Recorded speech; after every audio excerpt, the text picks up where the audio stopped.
嗨，大家好，我是坦平树，今天是2025年12月30号。这一期咱们继续聊聊恒大清盘，聊聊中国的房地产。咱们先看房企的消息先聊一个八卦我看网上有人说这个万科的前董事长王石好像跟那个田朴珺两人是不是有什么问题？这个八卦也不太清楚说这个田朴珺把社交媒体上和王石所有的合影都给删掉了，所以很多网友眼尖的网友就认为王石跟田朴珺是不是出什么问题了？最近网上有很多这个人评论王石和这个田朴珺，尤其是那个有个叫什么段永平的是吧？采访王石和田朴珺之后这个评论就特别多。大体意思就是王石现在越来越苍老，然后田朴珺对吧年轻，然后这相当于踩着王石上去的，借助王石的资源，现在他壮大了，然后要一脚把王石踢开，大概这意思具体的他们中间有什么问题是不是像网上所传这样，我都不清楚我只是说这个现象。如果田朴珺真的把他和王石在社交媒体上的合影都删掉了或者都隐藏，这个未必是他们之间感情出问题，这个不一定但是我倒是觉得很有可能他们是要做一些切割。为什么呢？实际上这是跟万科有关系。现在万科已经到了这个水深火热，对吧？已经到了这个生死一线，实际上就等着宣判。那么大家也知道，这后面的追责那是必不可少，因为它跟这个恒大还不一样恒大、碧桂园、融创，那毕竟它是民营企业，你这个万科对吧，涉及到国资上千亿的资金在里面，那一定会追责，那该担责任的就要担责任。那么再加上以前的传言是吧，说王石都已经被边控了，想出国参加什么气候大会，那个气候大会王石一届不落，每一届都去，但是好像今年就没去成。那个网上也传言了，王石自己也说有种种原因去不了了，说是边控。那么如果把这些传言再加上万科目前遇到的困难，你要把它综合到一起分析，春江水暖鸭先知，这个田朴珺他恐怕也感觉到了风险，所以先要跟王石做个切割，甚至对吧，财产要做隔离，免得到时候王石万一出问题牵连到田朴珺这边。以前王石是田朴珺的靠山，现在很有可能王石变成田朴珺的累赘拖累。当然这一切都是因为网友说因为我也不知道那田朴珺的什么社交账号都是网友说田朴珺把和王石的这个合照给删掉了，那只有这种解释比较合理，就是他感觉到恐怕这个火也有可能烧到王石身上，那他早要做隔离要不然火就会烧到田朴珺身上。不管怎么说吧，实际上都是说明了万科现在形势非常危机。第一财经报道说一周内3家房企债务重组落地，2025年房企化债渐次取得成效，风险加速出清。12月29日晚，碧桂园公告称，已指定2025年12月30日为重组生效日。同日，旭辉控股也宣布其境外债务重组各项条件均已达成，重组方案在29日正式生效落实。一周前，融创也宣布其全面境外债务重组，所有先决条件均已达成，重组生效日期已于2025年12月23日落实。所谓的债务重组成功也只是为他们延缓了一下这个期限给他们创造一个保交楼一个氛围。至于他们能不能活下来，这个还要打一个大大的问号。我们再看这个宝能就是姚老板，这可以说叫造化弄人宝能系被判偿还本金近74亿。上海银行公告称，2024年9月27日，该行深圳分行2金融借款合同纠纷案被广东省高级人民法院受理，涉案借款本金分别为34.77亿和38.99亿元，以及相应利息。2025年12月26日，原告收到一审判决书，判决深业物流偿还借款本金及利息等，宝能系相关公司以及姚振华承担担保或连带清偿责任。你看案件受理费67万和62万，也就是姚振华是跑不了的，对吧？这个一共70多亿姚振华要连带担保责任。为什么说造化弄人呢？当初王石如果不抵抗姚振华，对吧，就把这个万科卖给姚振华，自己套现，现在当愚公养老多好，悠哉悠哉，也不如现在还要创业。当初万科如果卖给姚振华了或者姚振华当了第一大股东，就没有后面什么国资流失，对吧？没有这些事情，他就是个民企的事情，爱咋地咋地。王石也不用面对未知的风险，所以说这叫造化弄人我看今天有媒体报道说绿城中国与越秀地产联合开发的深深圳新盘锦和裕民因未取得建设工程规划许可证擅自建设，于2025年10月16日被宝安区新桥街道办处以44.3万元的行政处罚，并被责令停止建设，30日内补办建设工程规划许可证。这个锦和裕民啊，是绿城中国进入深圳第2个住宅项目，定位于深圳首批新国标项目之一。于2025年8月4日通过土地出让获得地块，从拿地到开放样板间历时仅4个月。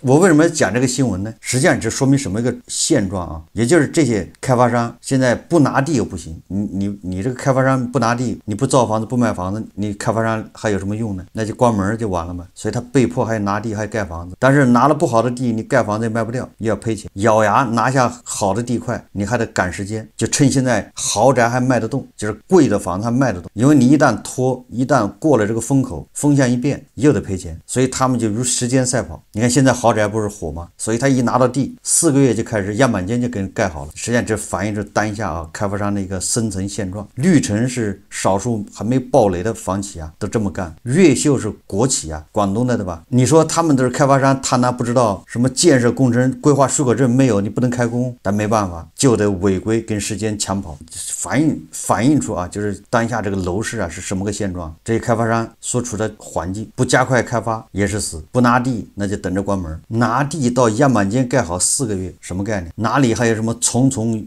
容容，游刃有余是吧？叫匆匆忙忙，连滚带爬。这还有啊，这个每日经济新闻报道说，浙江绍兴2楼盘因返本销售违规收取认筹金被罚。信用中国官网公示，绍兴2楼盘商品房销售违规被罚，绍兴宏夏置业返本销售商品房被警告罚3万元，绍兴天盛时代置业开盘前违规收取认筹金32万元。专家称监管部门处罚警告体现整顿市场秩序持续性，返本销售有诱导性，违规收认筹金破坏预售资金监管。只能说这些开发商啊面临的环境并没有改善，对吧？他们想五花八门啊，想卖房子，被逼啊各种违规，被市场所逼啊。所以说我们楼市到底怎么样呢？我们先看啊，这个大和财立方他报道啊，他说时至岁末回顾2025年全国楼市运行情况如何？根据中指研究院监测数据，截至12月1日，年内全国有望超210个省市县出台楼市政策560条。在止跌回稳政策总基调下，政策主要围绕激活需求、优化供给、构建房地产发展新模式等方向展开。也就是啊，全国这么多省市县一共出台560条救市措施，就是为了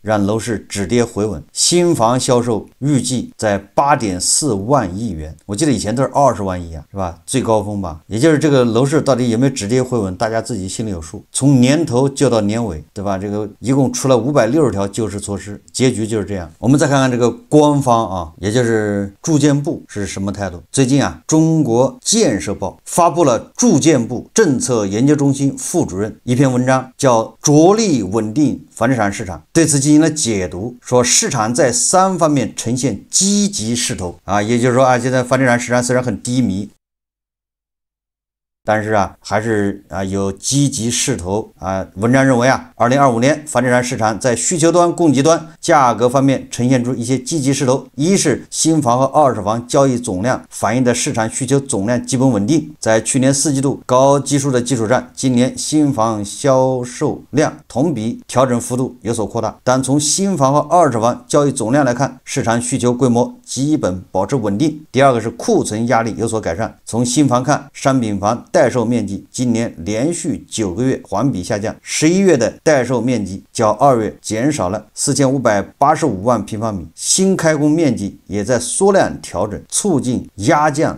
在途供应规模，改善供求关系。从二手房看啊，据有关机构统计，11月部分重点城市新增挂牌总量同比环比均有所下降，二手房新增挂牌量的下降有助于缓解存量挂牌量累积的积压，改善二手房市场的供求关系。3是租金回报率向合理区间调整，对稳房价的支撑逐步增强。哎呀，这个就是中国建设报啊，他登的这个文章意思就是稳中向好，就这意思啊。虽然在下降得到了支撑。总之这个说法跟统计局的吧公布的11月的数字，还有大家自己的体感，那是大相径庭的。从下降中能够看出好出来，这个确实需要一些功夫啊。这个房地产的这个低迷啊，我们以前网上总是说的吧，叫一经落万物生。哎，房地产倒下去了，那热钱就不往房地产的跑了，那热钱就去了它该去的地方，那这样其他的行业就会起来，这叫一经落万物生。但是这房地产这个经是落下去了，但是万物并没有生，因为钱并没有去其他行业，而是到银行睡下了，对吧？都去银行存下了，这个也就导致的吧，这个受冲击最大的就是农民工，当然其他的人冲击也大啊，这农民工是肉眼可见的受到冲击。你见过凌晨4点的南京吗？大家看视频啊，拿得起，有什么活也干，每天都过来等啊。这个外儿要钱花，你给他钱花差不多的。兄弟们，看到过这样的场景吗？凌晨4、5点的南京啊，凌晨4、5点的南京，我这个过一过。4点卖的1套50块钱。今年多大了50多了？50多岁，50多岁还没在家里面享清福啊？还出来打工呢？不打工谁给钱花？这个外儿要钱花，你给他钱花差不多。他给你钱花吧，你想想。你家哪里人呢？我家是山东的。你山东的啊？每天都能找到活吗？一天活很少，找不着活。找不着活，像你这样子一年能挣个多少钱回家？5、6万。啊，那也能赚个5、6万。也是没活。那你们天天我看这么都背着包啊，都装了什么东西啊？装的东西有买点吃的啊，都不往里头啊。再装点水。再装点水。原来我以为他们这个包里面装的都是工具啥的，结果都是带着一天的吃的，就等于把一天的干粮全部都解决掉了，挺热闹的。这就是人生百态吧。里面还有卖鞋子的，这些鞋都多少钱？这些鞋都是二手的还是新的？都二手的，卖多少钱一双啊？这些10块钱。哦，这个葛师傅60多岁还在那边找活，我们刚刚跟他商量了一下，我们到前面请他吃个早饭，走。啊，就在这边喝个羊汤吧。你来南京多少年了？我突然跟我说18年就在，18年在这边了，7、8年8年左右的时间了。也8年，一直都是干这个的。不是，第1年是在这个六道上收汽车费的。我按照道理讲，我是个享福，一辈子没吃过。为啥？我是考文艺啊，搞文艺工作，就是搞文艺。我在酒吧里唱歌。哦，你还在酒吧里面唱歌？那你那会儿一个月大概能收入多少钱？我那会儿，那会儿反正我告诉你，现在是7、8千一个月。那你那个时候是属于很好的收入，很好的收入。你说你儿子做什么事情呢？把你这个钱给带了？做什么事情？他老是玩赌钱。哎，他赌钱还不是进大场赌，他手机里倒球。哦，搞网络这一块。对了。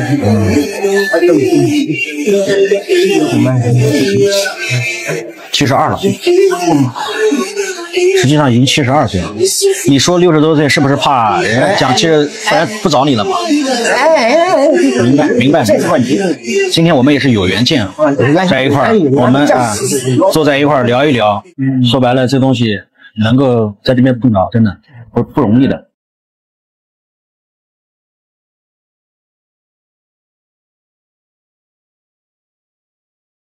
时间是让人猝不及防，不多，就这么多，希望能解决一点小小的问题，好吧？把这个拿着，我们去再给你买一双鞋。哎呦，最后你有没有对着我们镜头想说的话，送给我们的这个网络上的朋友们？好，感谢，谢谢。这些人啊，多少都是受房地产低迷影响牵连。实际上啊，受房地产低迷影响更狠的，还不是这些农民工，对吧？农民工虽然各有各的负担，但是啊，有很多啊所谓的白领、建筑行业的这些小镇做题家，他们才叫真惨。为什么呢？因为他们很多都他妈的贷款买房了，不仅面临着失业，关键按揭贷款还还不上。而且这个我感觉进入这个冬天啊，这个建筑行业可以说比3年前的惨多了。现在网上大量的都是这个设计院、建工这些职场牛马在吐槽，越来越多，而且他们是各大设计院、各个中字头的建筑单位，那都是央企国企啊，这他们不是民企啊，央企国企。你看今天的晚上又有媒体报道说，湖北某大院就是设计院呢，为了骗职工离职，脸都不要了。你永远不知道设计院领导的脑子有多好使，为了裁员少花点钱，真的是什么损招都能想得出来。说设计院在整治自家员工这方面还是太权威了，压根就没有把你当人看。湖北某大院花小钱办大事，说还有1个多月就过年了，往年这个时候很多设计院都闲下来了，忙了一年，最后这1个月也没有什么特别重要的工作了，画图牛马也能偷个懒儿，顺便期待一下年终奖。可是今年情况完全不同，关于年终奖，很多设计师都持悲观态度。有的设计院核算产值比较早，已经出结果了，很多设计师扣完预发绩效还道歉院里好几万，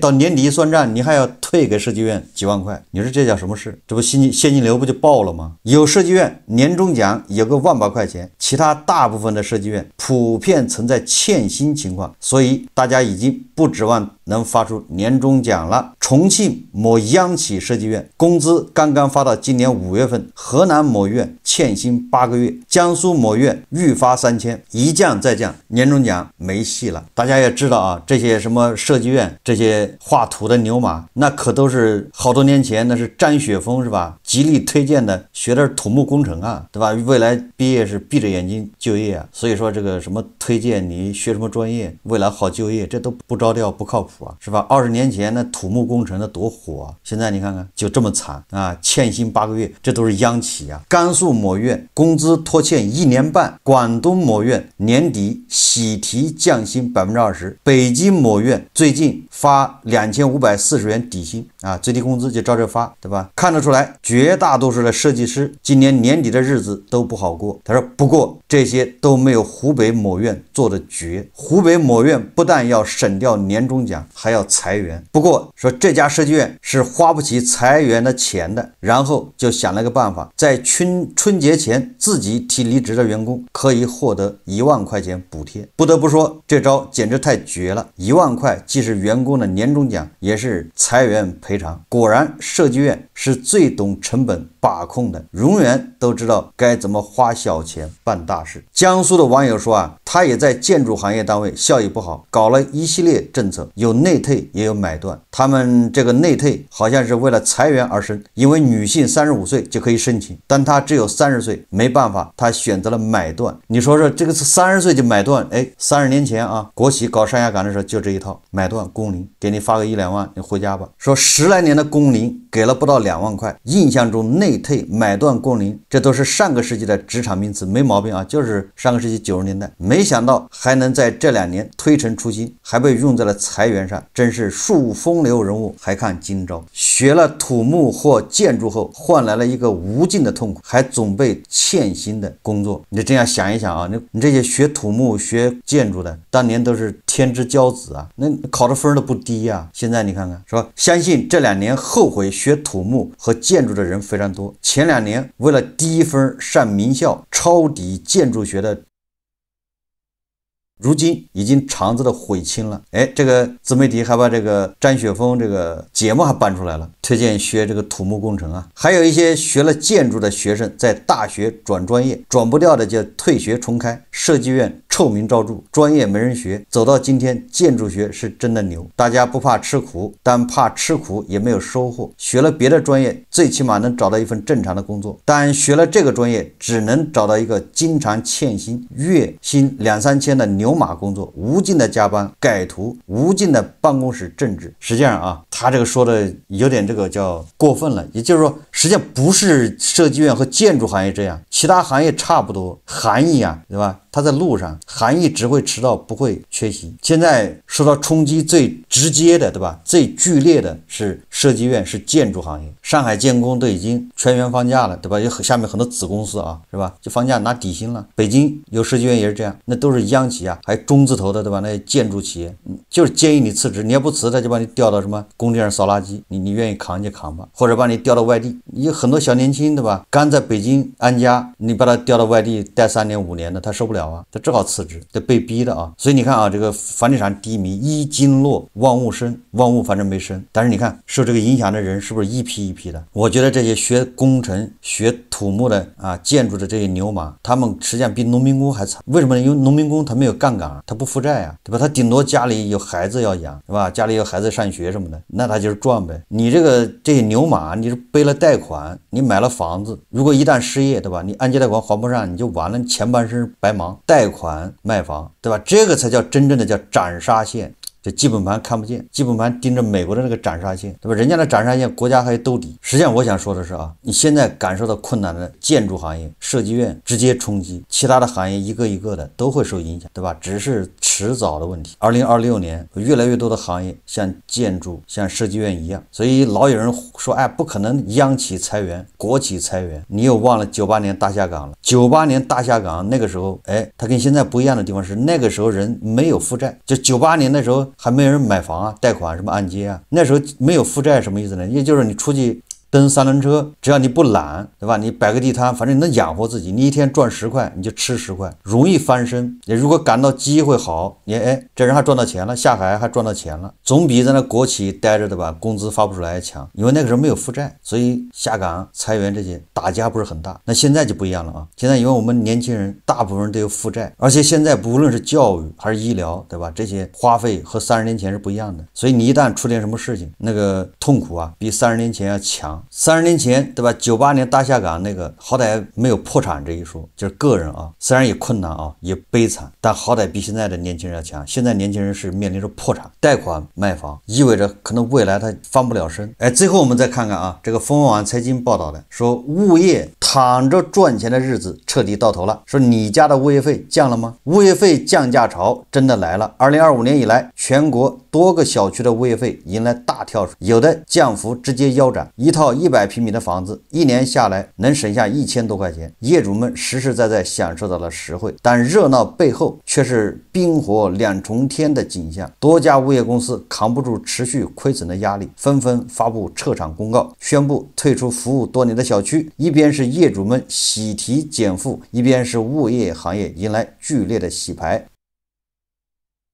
中指研究院发布的2025年中国物业服务价格指数研究报告显示，2025年12月，北京、上海、杭州、苏州等20个重点城市物业服务均价是2.72元每平方米每月，对比去年同期下跌了 0.23%， 对比上个月也下跌了 0.09%。说实话啊，这个下跌的不明显，对吧？全行业都在卷，价格都在下降，物业凭什么不下降？没有道理，对吧？你物业要提高自己的管理水平。从另外一个角度来说啊，这个业主的收入也在下降，对吧？很多业主都没工作，自己在家坐着，欠物业费，对吧？欠的很多，那物业费他收不上来，物业他也扛不住，所以说几方面原因啊，导致这个物业费也得降。不降是因为卷的还不够厉害。最后我们再看一个好消息啊，这是财新网报道，他说香港二手住宅楼价指数连升6个月，年内累计涨幅 2.8%。你看香港的楼市那是真的叫触底反弹了，今年涨了 2.8%。二手房啊，在经历长达4年的价格调整后，香港住宅市场在2025年迎来久违的价量齐升局面。香港特区政府最新数据显示啊，他说11月份香港二手私人住宅售价指数报 297.3， 不仅较10月上升 0.92， 指数创下16个月新高，这也是自2025年6月以来连续第6个月上涨，累计涨幅达到了 3.77%。回顾2025年二手私人住宅楼价走势，在3月指数触及谷底后，4月、5月指数保持平稳，6月至8月指数小幅反弹后，9月至11月均快速上扬。2025年前11个月，香港楼价累计升幅达到 2.8%， 成功扭转自2022年以来持续跌势，市场信心正逐步重建。对于近月楼价升势加快，市场分析普遍认为这是由低息环境、港股财富效应以及政策支持等多重利好因素推动。中原地产亚太区主席兼住宅部总裁陈永杰亦表示，自3月美国停止加息，9月开始进入降息周期，香港楼市开始止跌回升。11月，市场受惠于对美国再次降息的憧憬，中美贸易紧张局势达成共识，而消除不明朗因素，加上股市反弹以及新盘热销刺激，共同推高楼市的活跃度。这个二手住宅楼价啊，连升6个月，涨得不多，对吧？你只能说它在底部稳住了，暂时稳住，就相当于形成一个平台期啊，住进了这么一个平台。那这个平台到底是不是底？那我觉得还有待于观察，对吧？至少明年看完。如果它快速反弹，说现在6个月涨了10%几，那是底。它现在6个月只涨了2.8%，这就相当于没涨。那只能说它现在是在磨底，对吧？是底部区域，构建了一个平台，是不是后面还要接着往下跳水，还是说后面就开始往上走？这个就有点那个高盛说的 L 型啊。